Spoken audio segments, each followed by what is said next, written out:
Alors moi je m'appelle Sophie Ginermont, donc je travaille à INRAE depuis une trentaine d'années. J'ai intégré l'INRA fin 92 pour commencer une thèse sur la volatilisation d'ammoniac. Et en fait à ce moment-là, ça a été le début pour notre équipe en bioclimatologie, des travaux sur tout ce qui est lien entre l'agriculture, les grandes cultures essentiellement au début, et les émissions gazeuses, soit de polluants atmosphériques, soit de gaz à effet de serre. Mes recherches s'inscrivent dans ce premier travail de thèse. J'ai essayé de déployer tout ce qui tournait autour, tous les aspects mesure des émissions au champ, de la caractérisation et modélisation pour intégrer toutes les connaissances qu'on avait sur ce processus-là.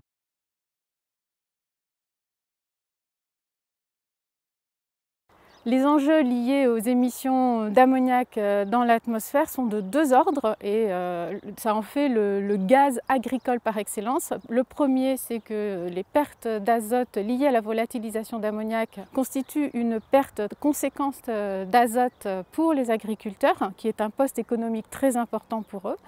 Et le deuxième enjeu, c'est que ça contribue à l'augmentation de la concentration en particules très fines qui ont des impacts sur la santé humaine.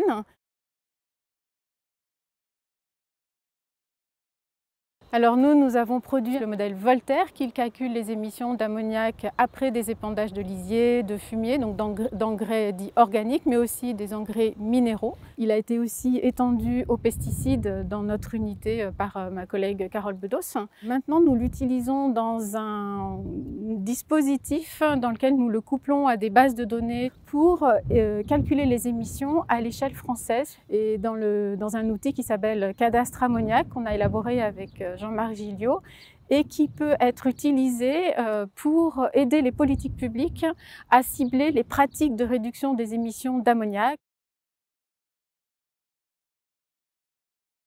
Il y a une demande qui continue à se développer de la part, d'une part, des ministères qui voient le potentiel qu'il pourrait y avoir à l'utiliser d'une manière un petit peu routinière, de la part des DREAL aussi qui nous sollicitent pour l'utiliser pour évaluer leurs émissions d'ammoniac et les potentiels de réduction en mettant en œuvre certaines pratiques de réduction, et aussi du côté de la qualité de l'air. Donc il y a les deux volets, il y a les volets agricoles et les volets qualité de l'air. On voudrait coupler toute cette connaissance, cette mise en forme des émissions d'ammoniac au champ pour mieux prédire les événements de pollution atmosphérique, la pollution de fond aussi.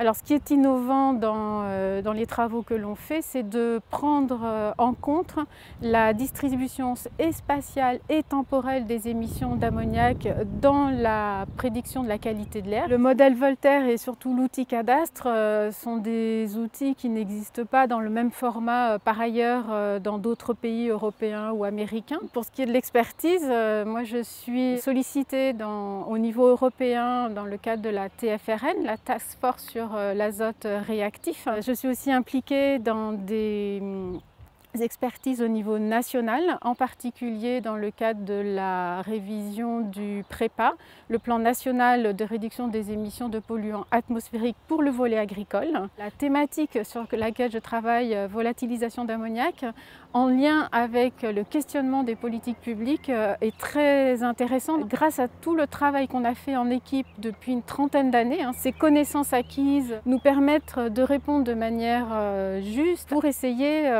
d'aller vers une agriculture plus propre, entre guillemets, tout en respectant les agriculteurs, en essayant de voir dans quelle mesure ils peuvent vraiment mettre en place ces pratiques sans que ça les impacte outre mesure, et voir comment ça peut être compensé par des mises en œuvre de soutien, d'appui par les politiques publiques.